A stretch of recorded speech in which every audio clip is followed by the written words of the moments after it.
I want to precede this review with 3 opening statements. The first one being, hey there everybody, this is Killin' Cat, but you can call me Patrick. The second one being that I did notice I linked the wrong thing in the description of the previous video. That is Legacy of Goku Reborn, not Legacy of Goku, the fan remake.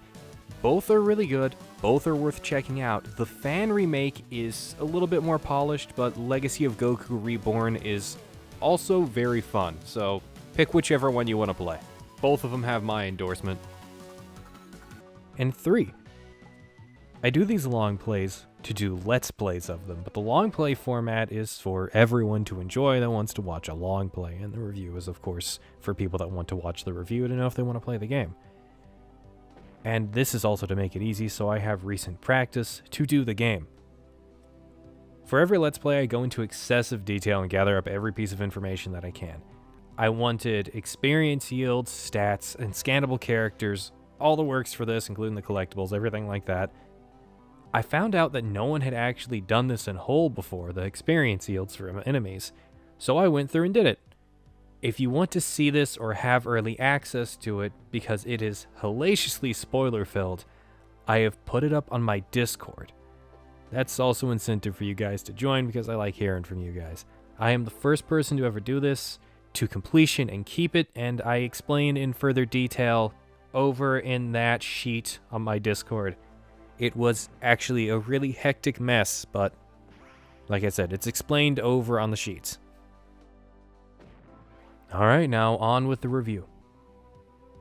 So we all know the disaster piece that was the original Legacy of Goku. How does this one improve? Mostly gameplay, really. There's still loads of filler and content that never actually happened, but hold your horses, it's actually all better in every single way. Sure, if you look at the surface level, it looks the same, but the implementation of it is what matters distinctly. It feels much more like a fun playable game and a fun enjoyable Dragon Ball experience rather than hell. Yes, every character can still get destroyed by a wolf or a boar or a snake or something along those lines, but at its heart, this game is a solid Dragon Ball Z RPG experience. It follows the main story almost perfectly, with the filler stuff being mostly side content except for once or twice, but I'll excuse that. And while you don't have to do any of that, the thing is, if you want to, you can. And you might very well want to because, well, it's all done so much better. It is a complete 180 from the experience of the first Legacy of Goku, which is to say this is a solidly good game.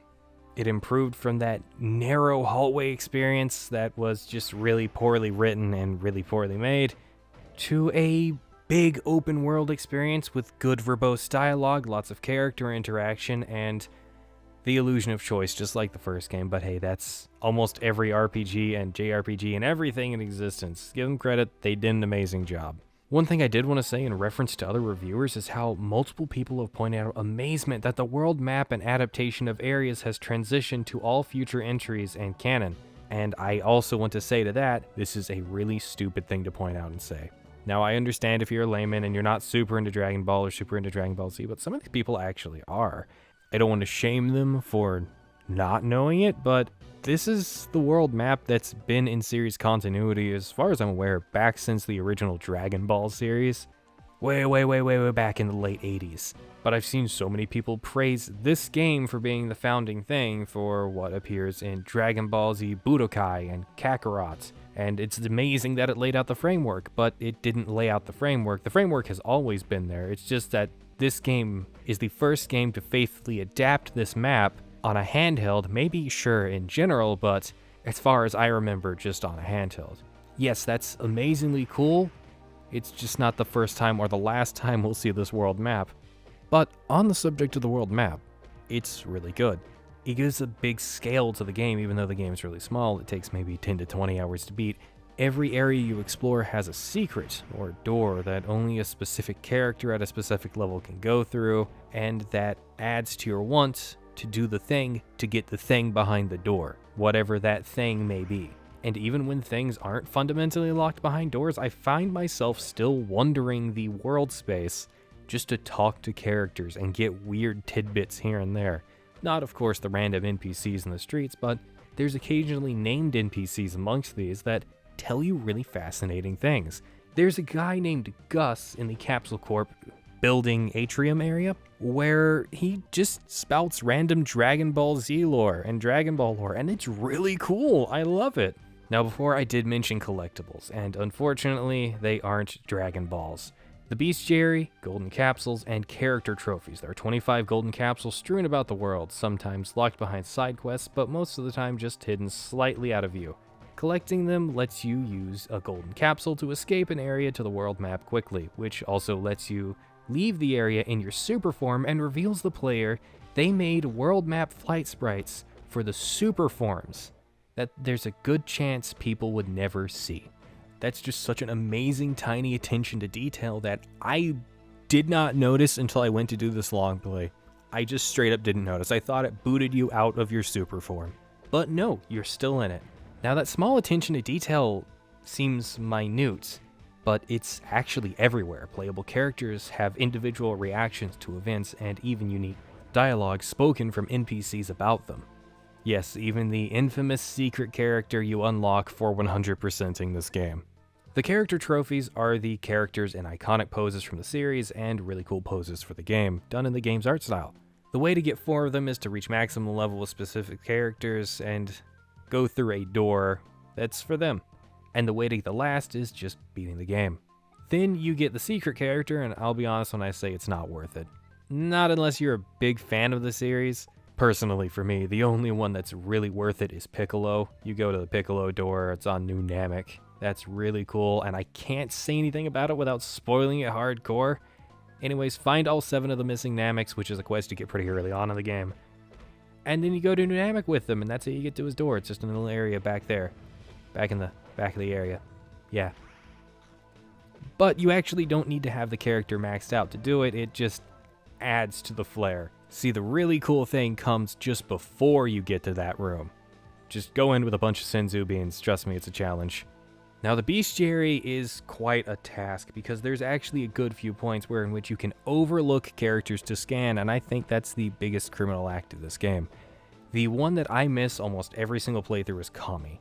Kami is a character that is locked behind story progress you can only see after a certain point has progressed, and if you progress too far, he's immediately locked out, so you can't just belt out with the story if you want to 100% the game.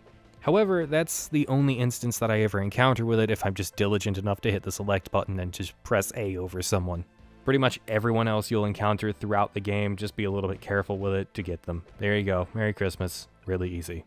You also don't need to scan bosses if you're concerned with that. You can just go on with the fight and don't interrupt the action. The devs have you covered.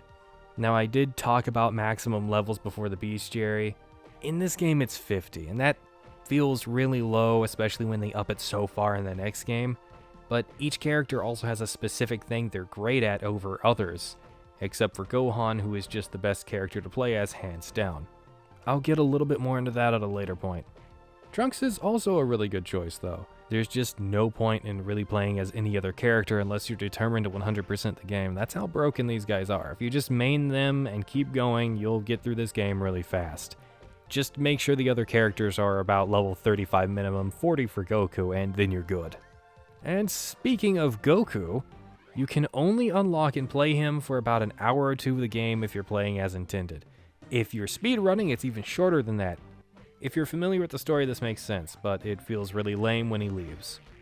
One last thing on levels. The stats aren't specifically predetermined. You're just more likely to get specific stats depending on the character, kind of like Fire Emblem. There's a specific growth rate for each character, which is not something I really expected to say for this kind of game. Don't worry, no character becomes unusable because they didn't get a high enough stat in one thing, except for the secret character, which is barely usable. The most likely build you'll get for each character is Gohan, who is the best at all regards, Trunks, the complete physical powerhouse that will chew through anything you put him in front of, Piccolo, who has the most energy and a great charge attack that'll chew through enemies as well, Goku is a jack of all trades with a mastery on being able to be punched in the face and live, and Vegeta just kind of exists. He's a Goku again, but with a more physical moveset and an overall weaker reason to play. I mean, if you like Vegeta, that's good. When I went back to it, I couldn't find a reason to play as him except for maxing him out. I mean, Goku has a screen wipe attack the moment you get him. Vegeta has an area of effect attack. It's not really comparable, especially when you compare Vegeta to Trunks, who is much, much stronger. Like, you could not possibly have a reason to actually play as Vegeta unless you like Vegeta as a character, which sucks, but they do fix that in the next game. I am really glad they got the characters so true to who they are from the series. You really have to think to be good as Piccolo. Goku is tanky, and he has a screen nuke. Gohan is supposed to be the strongest character in the series at this point. Trunks pushes himself to his absolute limits. And Vegeta, who is overcompensating for being the second weakest link in the story right now. Look, power-wise, he really isn't that strong at this point, not compared to the others after they've powered up. I love his character arc as much as the next guy, but it's just not that great. Once more, like I said with the original Legacy of Goku, without this series, we would have never gotten much better Dragon Ball Z games like Kakarot and maybe even Xenoverse. No, it didn't lay every foundation, but it showed the market was there for a good action RPG in the franchise, and that eventually led to the final game of the trilogy that finished off the series at the time, Legacy of Goku Boo's Fury, which despite all the acclaim for being lesser than this one, it improved on the formula. God, that still makes me feel weird that everyone hates on the third game so much when it's more of the same, really, with some enhanced mechanics to make it a bit more traditional, so people can get into it a bit easier. Anyways, should you play this? Yes, it's a good GBA game. It's a good action RPG, and it's good to Dragon Ball fans. If I were to give a percentage level of improvement upon the previous entry, it's like it improved by around 1,000%. It's so huge as an improvement, the third game looks bad because it didn't make such drastic leaps. I'll do a long play of the third game at some point and a review of it before I do my inevitable Let's Play of it, but that's not here. Don't go anywhere, this isn't done. I want to thank my friend for being a big help. He chooses to remain anonymous, but without him, I wouldn't have been able to document all of this stuff that I need for the Let's Play with readability for everyone out there. And I absolutely wouldn't have been able to get it done this fast in time for the long play and the upcoming Let's Play. Shout out to you, man. Live long and prosper. Thank you for everything you did. Also, thank you to Deads, who streamlined the sidebars for my Harvest Moon Let's Play. I know that's unrelated, but I didn't really get a chance to thank him during the Let's Play. He's also been a huge help for this Let's Play, just for getting to know Dragon Ball Z's lore. Because as a kid, these first two Legacy of Goku games were the only way I was able to experience these, and I didn't really get into the series until, well, deeply into the series until much later. My mom thought they were linked to Satanism or something because of Frieza's evil horns and red glow. Ooh, whatever, it was insane. Seriously, thank you, Dads. Without you, it would have been a much more painful experience. Also, thank you to my friend Saz, who has, for some reason, blocked me, and I don't know why. Don't know what happened suddenly. Hey, if you ever want to come back and talk again, that's perfectly fine. I got nothing against you. I just want to know what happened to you. And finally, that is it for all of this. Thank you for watching. If you like my stuff, make sure to like, comment, and subscribe. I have a place to donate in the description below too, and everything you can give me is appreciated. It helps me keep going and keep doing this. I'll see you guys in the next long play for a Let's Play series, which is going to be Chibi Robo. Before that is Bigman 269, which I liken to Chaos in a Pikmin format. Until next time, check out my Let's Plays and other stuff. Sincerely, I love doing these Let's Plays. See you guys later. Bye.